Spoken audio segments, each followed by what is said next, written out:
Okay. Let's get this going. Oh,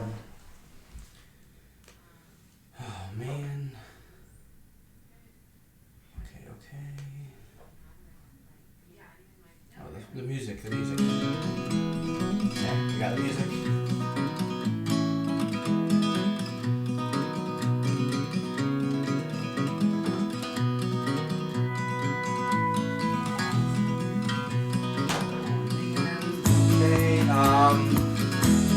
The lights.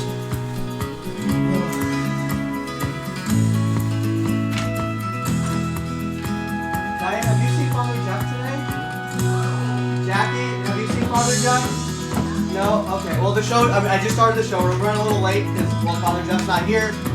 Okay.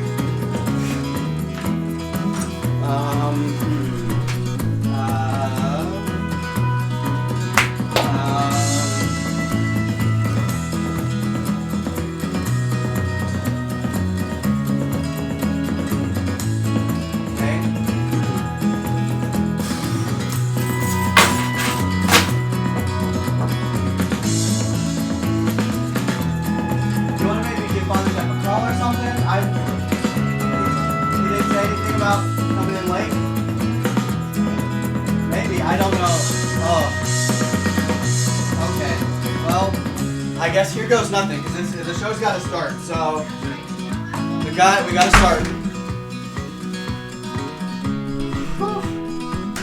Well, here goes nothing. Literally nothing. No Father Jeff.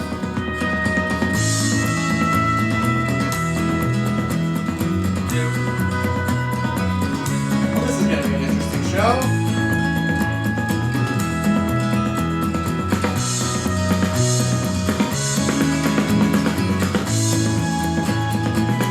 I'll check one more time.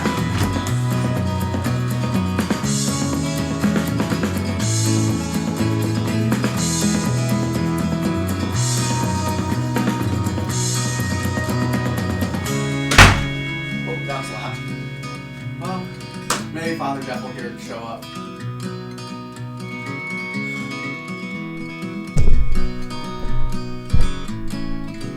Man. Okay, we gotta stop the music. Sorry guys, we're coming. Well, I'm coming. Turn the thing off. Oh my goodness. I'm coming. Coming. It's been a little bit of a hectic morning. Morning is literally broken today. Good morning, everybody, and morning has broken. And I'm your consecrated host, consecrated by baptism. I'm Jonathan, and I don't know where Father. Oh shoot! As you can tell, we're all a little bit disheveled and don't know what's going on.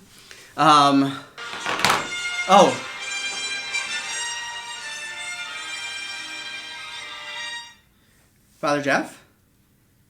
Yeah, where are you? I've been looking all over for you. I asked Diane, I asked Jackie. Yeah, it's Monday. Morning is broken. It's our Monday show. I think it's episode 37 or something like that. Oh, right. You're taking off on Mondays. So you're not coming in. All right, well, morning is broken. You're live right now, so you're actually on the show. All right, well, let me see if I can call someone or text someone. We'll figure this out. So it's Father Jeff's off day. Well, let me see if I can. I'll text someone. I hope you had a lovely Mother's Day, and yeah, we had our mother-in-law and sister-in-law over for brunch. We've all kind of been quarantining together because our kids stay over there. So it was a really lovely day. The weather was a little bit cold, but yeah. Let's see. Maybe Sarah can come. I'll just call her. Hey, Sarah. Could you show up for the morning show? Father Jeff's taking the day off apparently because Monday's his day off. So that would be really great. Okay. Well, we'll see you whenever you get here. Try to make it fast. Okay. Bye. So we had a good day. They wore our kids out yesterday. Gemma, I don't know what's gotten into her. Maybe she's growing or maybe she's sick. We don't know. But she slept for 11 hours last night. She actually went to bed at 8:30, which is really early for her. Not too early. She'll go to bed at like 9. But yeah. So, we have a great show for you today. Oh, I think someone's coming in. Good morning, everybody. I'm Sarah. I ran up here. Had to stop and get coffee, though, So yeah, if you're not familiar, this is Sarah Finneran. Hi. She is the Director of Youth Formation or Youth Minister. What do you... I think my title's officially Youth Ministry. Youth Ministry I don't know if it's Youth Minister, but it's Youth Ministry. So yeah, it used to be Confirmation Coordinator, but now... And you still dabble in that a little bit? I still dabble, sure. 7th and 8th grade dabble. 5th and 6th is Jackie. So, yeah. Well, I guess I have a guest, so we can actually do something today. Yeah, we'll see. Yeah, so can you tell us a little bit about yourself for those that don't know you? Sure. I am Sarah Finneran. I have a husband and 2 boys. Hi, Charlie. We love watching the morning show. Charlie is 5. Graham is 6 months. And I've been involved with St. Charles in some capacity since Father Jeff came. It was right before Father Jeff that I got my job up here as Confirmation Coordinator. And then last summer, I officially took over Youth Ministry. So, yeah, it's been fun. Cool. It's been a great ride. Yeah, well, especially, I'm sure this semester has been a little bit of a crazy ride, especially the end of this semester. Yeah, it's been a bit of a challenge. But yeah, no, it's been great. We kind of jumped into Facebook Lives. We were lucky enough that the Facebook was already set up, so I didn't have to do that. I just jumped on Facebook Lives, and then we've been doing Zoom calls. We do high school Zoom calls once or twice a week, depending on the kids. And then we do middle school Zoom calls once a week. So you've been staying kind of active. Yeah, for the most part, we've been able to be very active. I think it's weird sometimes when we have to do our Facebook Lives and I can't see the kids, so I can't read reactions. Kind of like this, my goodness, the TV's not on. We have no clue what anyone's saying or what anyone's doing. It's all right. So we've been pretty active. A Saturday, we got to have a high school Zoom game night, which I thought was super fun.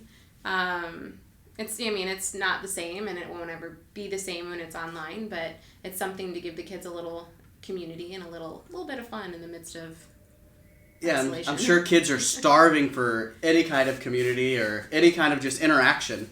Yeah, that's what I think, and that's kind of once, I don't know when this is going to be over. I don't know when quarantine ends, but as soon as we can, my goal is to get the kids back up here and together, practicing safety, but just be around each other, because I think that's what they're missing most right now.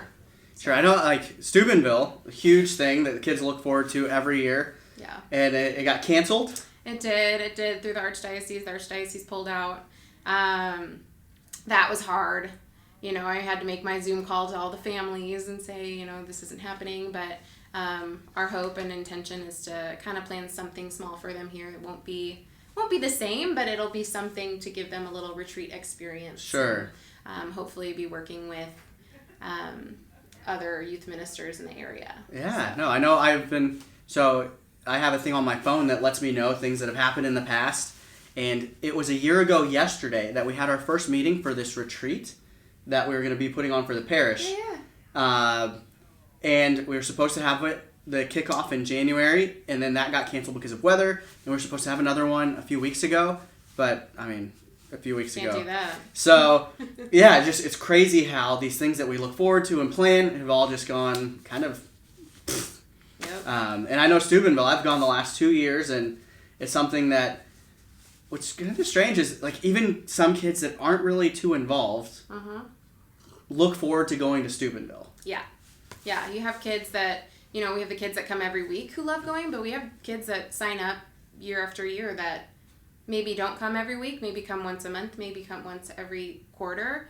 But they still love to go, so it's hard to balance that. In Steubenville, it's kind of like we take the kids.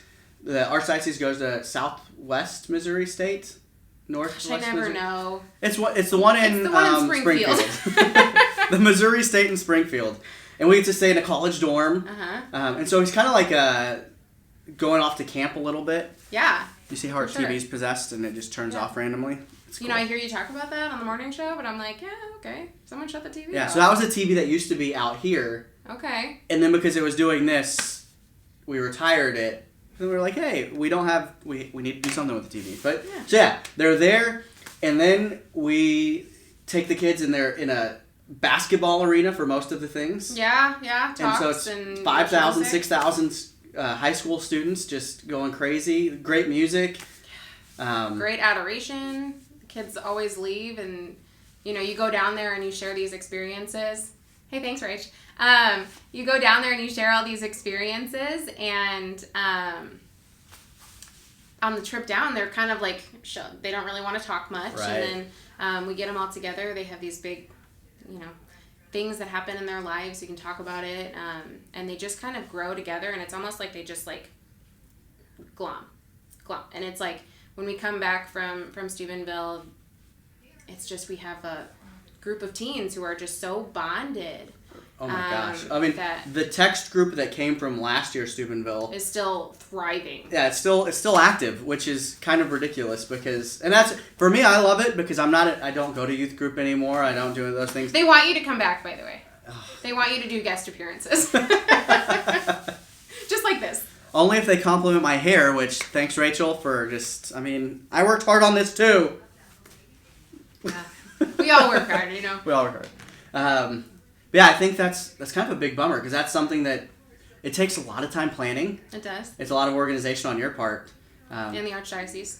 But it seems like you're trying to make the best of it.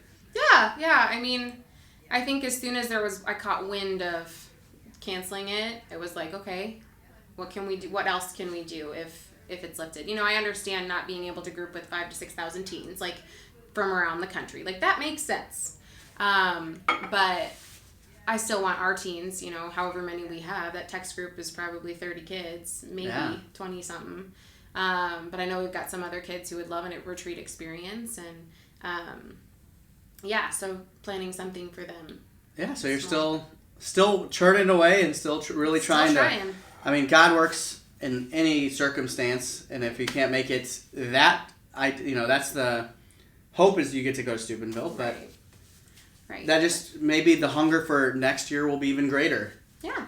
And so instead of bringing the 25 or 30 kids you were thinking of bringing, it'll be 50 or 60. Yeah. And the hope is that, Jay, you're my man. The hope is that, we'll get people from our parish to maybe, lead talks or lead worship music and get the kids exposed to other people who are from our parish that they might not know or might not know their story. Like you were a focus missionary. We have a bunch of focus missionaries.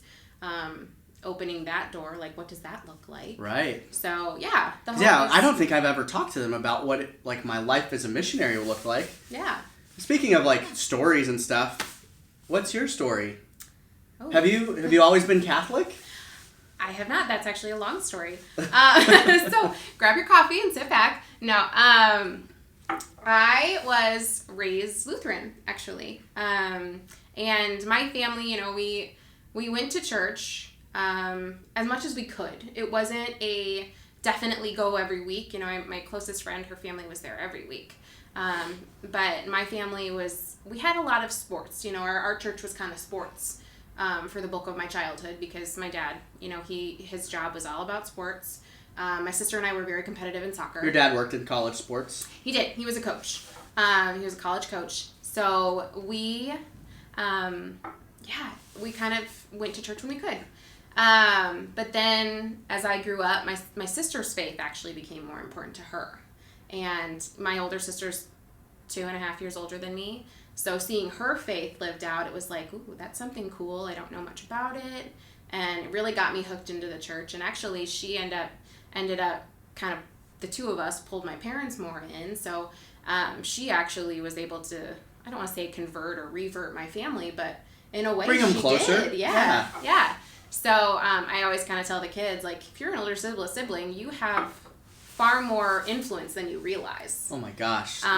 So much influence. Yeah. So I went to college with a strong faith. Still Lutheran. Where'd you go to college? Non-denominational. I went to Miami University in Ohio. Not the U. Not the U. We were a university before Florida was a state. That's our tagline. There you go. So I actually met my husband there, and he was Catholic. And at the time, I was I don't want to go with anti-Catholic, but we'll go there. And I was kind of like, well, maybe I can convert this Catholic. And sure enough, he was so patient with me, and I'm super stubborn. So I never would have known. So I'm super stubborn, and he was just kind of there patiently, like, talking me through these different parts of the faith that I really had trouble with. And yeah, slowly but surely, the Holy Spirit just kind of continued to work on me and was patient with my stubborn heart. And yeah, I went through 2 years of RCIA. The first year was at Miami, and the next year was in Pittsburgh. So I went through RCIA and was confirmed at the cathedral in Pittsburgh by Bishop Zubik, which was super fun. But yeah, I've been Catholic for, I think 7 years this last Easter. So your best 7 years. Best 7 years. There's been a lot of growth and a lot of weird stuff, but I'm like, you know what? God's doing a lot in my life. Did you have any big obstacles that you had to overcome in terms of coming to the faith? One of my biggest hurdles was I had always wanted to be a youth minister. And from the time I was in high school, and I was kind of on that track of becoming a youth minister in my church growing up, so my Lutheran church, when I met Sean. My youth minister was close to retiring. She's a fabulous lady. She is a fabulous lady. What church is it? Rejoice Lutheran. Rejoice Lutheran. So that's here in town? It is. It's on 144th and Center. I had to think about that for a second. So she was kind of talking to me about going to school and going back to school and kind of taking over for her when she wanted to retire, and I became Catholic. So that kind of stopped. Whoops. But no, I had always wanted to be a youth minister, and that kind of was a hurdle for me. But when I was in college and still kind of discerning Catholicism, I actually nannied for a family in Sugar Creek. And that summer, I remember, honestly, I feel bad saying this, but I probably spent more time reading the catechism and the Bible than actually watching the kids. But it's all right. So I came over here. I saw this church, and I was like, I'll try it. I haven't gone to Mass without Sean before. I'll try it and see if I can do it. And I still had this big thing in my heart, and Sean and I were actually talking about this the other day, just the amazing journey that it's been. I still had this thing in my heart of, I really want to be a youth minister, and I just don't know how I can do that in a Catholic church. Sure. Because I don't know much of the theology. I don't think I'll be able to go back to school and get a philosophy degree or theology degree or, all of these degrees. And I remember coming to Mass, and I have always sat up front. I love sitting up front. Because you're not Catholic. So I've always loved sitting up front. It's okay. I do sometimes too. But I sat behind a woman, and she actually turned around before Mass, which I thought was really odd. I'd never seen in a Catholic church. She was like, "Hi, I'm Kelly. It's nice to meet you." And I was like, "Oh, hi." Didn't want to see anybody. Thank you. And she just started talking to me, and she's really kind, young lady. And after Mass, Father Hunky was like, "Okay, we're going to introduce our youth minister now." And a brand new youth minister. And she went up front, and sure enough, the girl in front of me, young girl, something I didn't think could happen was happening in front of me, and I was like, okay, so maybe I can do this. Maybe this is something that I can do. I actually ended up meeting with her, called Sean, and he was like, he told me the other day, he's like, I remember exactly what I was doing when you called me, because I knew that was a huge hurdle for you, and it was just kind of like this turning point of like, okay, maybe this is something that I'm supposed to do. So, wow. Yeah. It's crazy. Looking back, I mean, I'm sure in your faith journey, there's little seeds that have been planted the whole way through. And then, at the time, they're nothing. Right. That one is very obvious because you were looking for it. But, to be able to look back through your whole life and be like, oh yeah, God planted that seed way back then. Mm-hmm. Where so many times we think nothing is happening in our faith life. Yeah. And that happens even still now. Like, we are constantly growing until, like, you look back and you're like, oh my gosh, God was right there with me the whole time.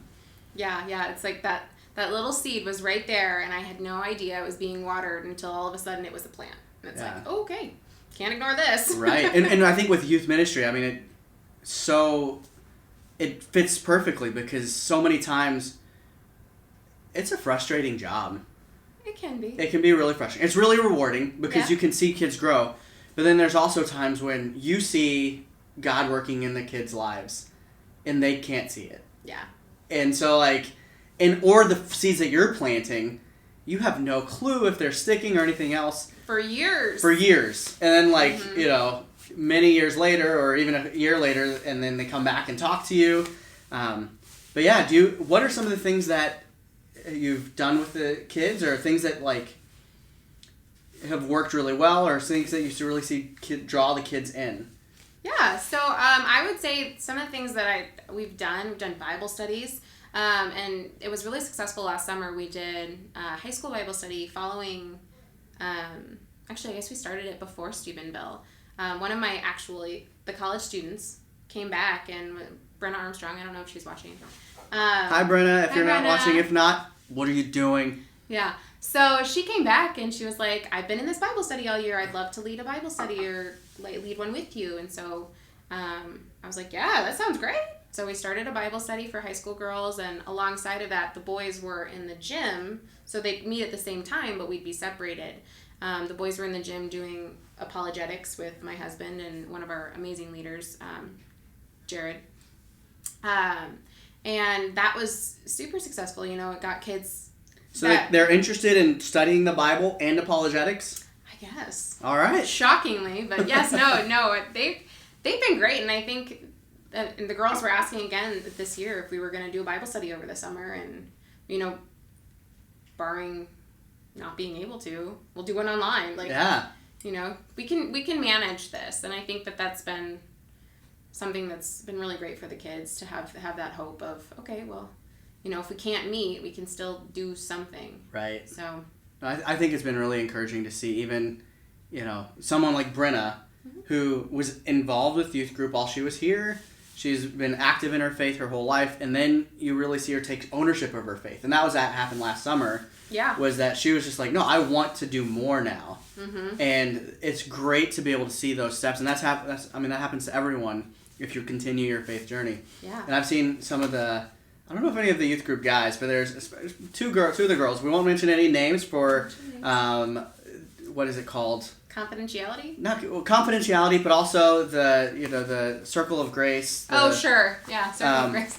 Protecting youth. I can't think people. of the name of the...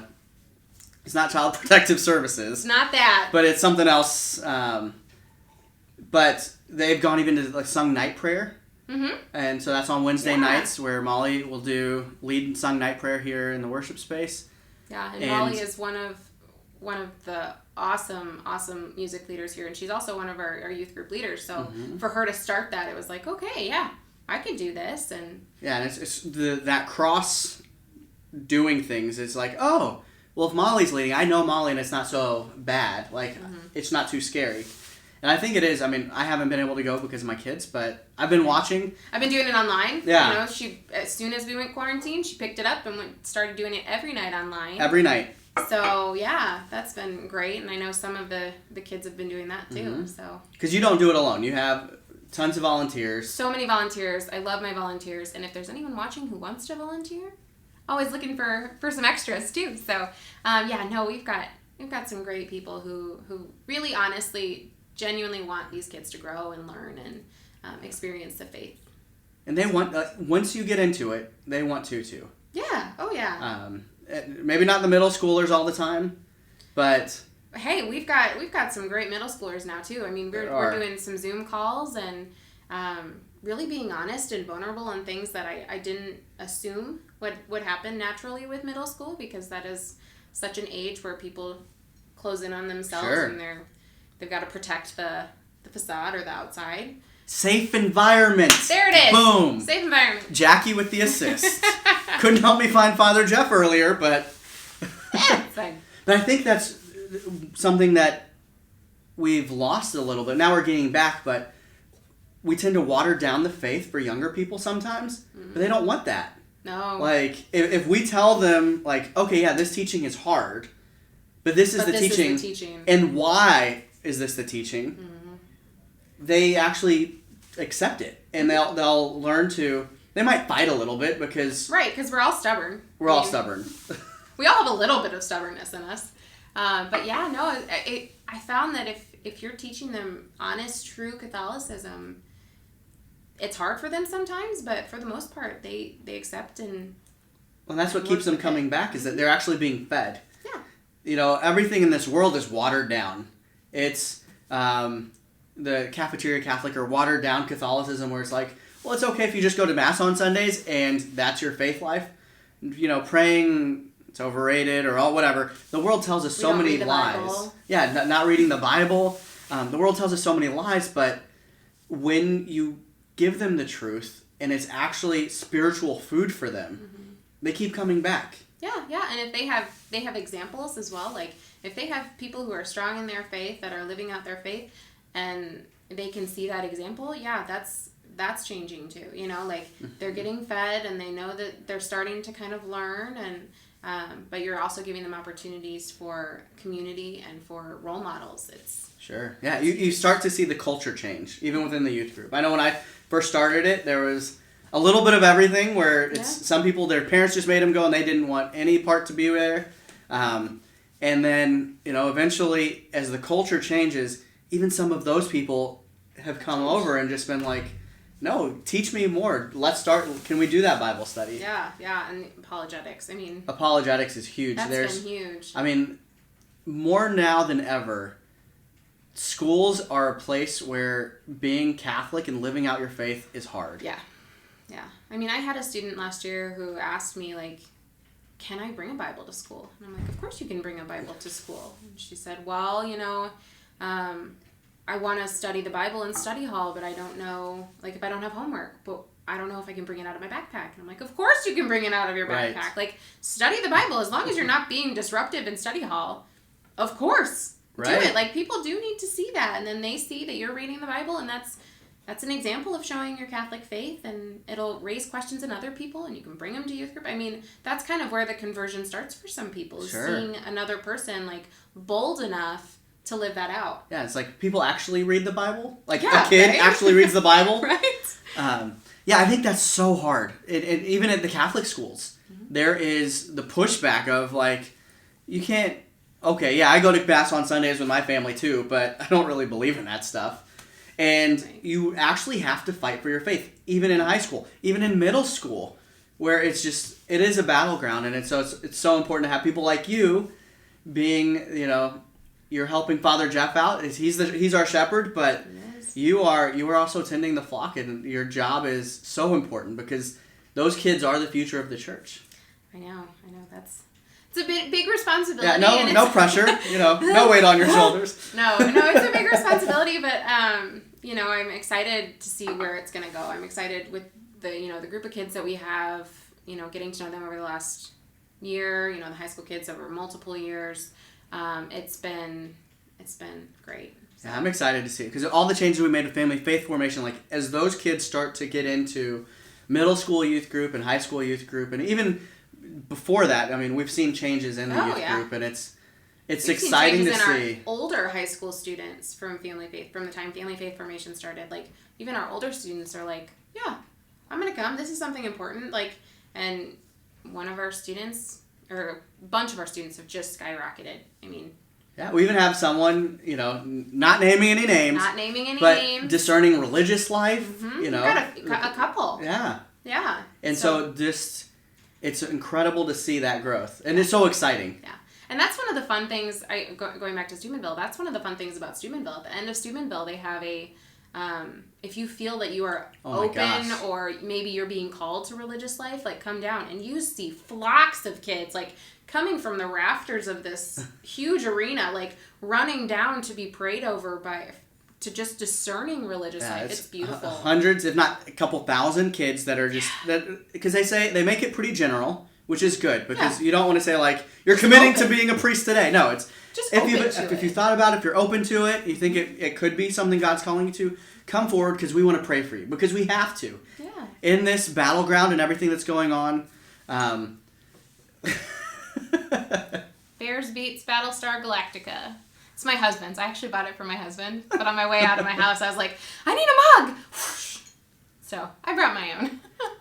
But to be able to pray for those people, because we need, Father Jeff talked about praying for vocations, not just the priesthood, but religious life, religious sisters. My goodness. Sister Agnes. My favorite religious, well, I shouldn't say that. She is fabulous. She actually goes to Steubenville with us from time to time. And so, fabulous lady. To see people living out their faith and giving their life to God, if you ever have an opportunity to spend time with a religious order or religious sisters, or even just diocesan priests, it is so good for your family. It's so good for your life. Just their sacrifice of giving their life, as that is their vocation, it radiates from them. Yeah. And it lights up any space there and gives life to those people they encounter. Yeah. And it's just an inspiration, because that's what we're called to do. You don't need to be a priest. You don't need to be a religious sister to do that. But it's when their life is ordered and centered around Christ, it's very noticeable. Yeah. And the people that you encounter whose life is centered around Christ, it's very noticeable. And so I think you're one of those people. I hope. I hope. But yeah, and then I guess we're running out of time. Time just flies when you're on the show. Yeah. Do you want to talk a little bit about our seniors? This is the last week of school. I think tomorrow the last day of seniors? Is tomorrow senior day? Ooh, I don't know. I know I have the graduations written down on my calendar at home of who's graduating when. I know Elkhorn South is this weekend. Millard's next weekend, or next Sunday, I think. So I think all school gets out at some point this week. I think so. My son technically is out of school at some point in this week, but I'm going to be the mean mom and just continue it through the summer. Just see if he notices. He's still in preschool. He's 5. So he won't it's still good. Yeah. Yeah, but no, our seniors are fantastic. Fantastic humans. They've been such a, I would say, instrumental part, and you can kind of attest to this, to the growth of our youth group and the continuation. They set the standard. These seniors, guys and girls, have just been such, for me, an inspiration, because they've been coming to youth group. You know, I don't know if you've added many seniors. Well, we added one after Steubenville last year. That, you know, we made relationships with other parishes, and she was just like, I love this community. I want to join. Yeah. And she's been coming. Yeah, and so, but they've set the standard of living your faith and living a normal life. So you have your normal life and your faith life, but then meshing them. Because that's the big struggle, is you have your youth, your church life, and then your other life. And it's like the angel and the devil sometimes. But they've really done a great job of meshing it and living their faith, and then being that example for the younger people. So you can talk a little more about it. Yeah, no, these seniors have done just a wonderful job. It was great because this was actually the first class. These seniors are the first class that I ever worked with in youth group. So when they were freshmen, they were coming into their freshman year. I was actually meeting with one of our seniors, the girls, well, multiple seniors, I guess, the girls in the Stevenson's house. We would go there, and the boys were downstairs for safe environment reasons, and girls were upstairs so that everyone was safe. With 2 adults present. With more than 2. I think there were 3 or 4 of us. So safe environment all the way. All the way. But even those kids, those kids that had started, and we dwindled that year, but flourishing in the last 3 years of growth. And I'm so thankful for this group of seniors, because I think it has been a starting block for our youth ministry and their growth, because the younger kids, even the younger ones in high school, the younger ones in middle school, they've got, younger siblings, are looking at their older sisters or brothers and saying, wow, or just older kids, and just saying, wow, these kids are really living their faith. And some of these kids have actually been bold enough to give their testimony in front of the group. Arch Omaha Unite. They gave it in front of a group of people there. Oh my gosh. Yeah, and within our group too, and kind of encouraging the younger ones to go to confession and, all of these things that, we tell them as adults, and they're like, oh, okay, yeah, that's cool. But they see an older kid do it, and it's like, whoa, that's awesome. It's so much more powerful coming from them. Yeah, so yeah, our seniors, gosh, I love you guys, but, and I wish nothing but the best for you. And I feel bad that this second semester has gone the way that it has, but they're rock star kids, and they'll be great going into college, and get involved with a ministry if you're watching. I don't know which of our seniors are watching, but get involved with a ministry, net, focus. Yeah, the Newman Center, Centers. Catholic Student Center, whatever it is. Yeah. Get involved early. I think the craziest thing about college, and then this will be the last thing, is you get there and the battlefield intensifies because there are organizations, clubs, sororities, fraternities, everything's pulling at you. And that first 3 weeks of school, you're so excited to be at college, but you want to get involved and you want to do everything. The last thing that comes, usually the last thing is your faith. And you're like, oh, because that's always there. That happened to me. Right. Is like, my faith is there. I'm going to be strong in it. But it's not always there. And so just to make your friend group be the Newman Center group. Be a focus group. Be someone that will push you to grow. And you're still going to have fun in other things. There's Catholic sororities. There's Catholic fraternities. Yep. Anything you can find the Catholic version of it. And it's going to be better for your soul. Yes. So. Yeah, as someone who, I vividly remember going to that, it's called Mega Fair at Miami, where all of the clubs were there. And honestly, I think hundreds of clubs. I think I still get emails from the young college Republicans. I don't know why I signed their list. I don't know. I know why. I mean, because you got that free Frisbee. Right?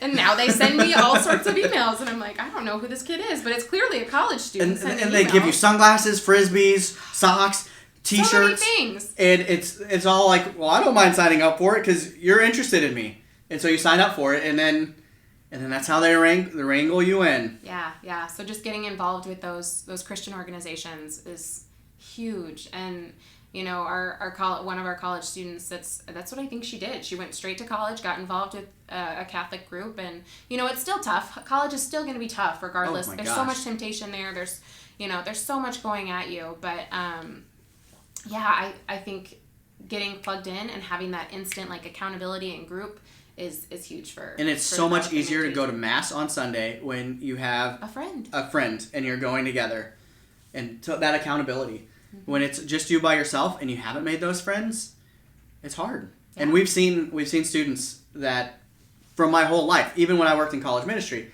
they're involved at the beginning and then they get pulled away and they didn't form those bonds and friendships. And so my job when I was on college campuses was to still reach out to them, but they don't care about the missionary. And it's the same thing with high school students once they go. And so please be praying for all the incoming college students. It's a tough time. And just pray for them right now because this is the most bummer way to end your senior year.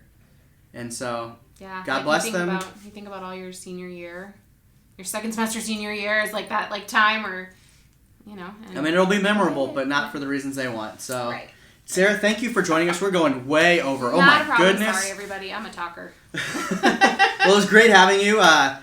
Even if Father Jeff couldn't be here, you are more than worthy of sitting in his spot. So, at least for one episode. For the Morning is Broken show, which is reaching the tens of people. Let's see, we've got. Oh, I just clicked on something. We're just gonna get off of here. So, God bless you. Thank you again for joining us, Sarah. Hopefully, people got to know you a little bit more. And we'll see you tomorrow. Bye, everybody. Boom, ba-da, boom, boom, boom, ba-da, boom, boom.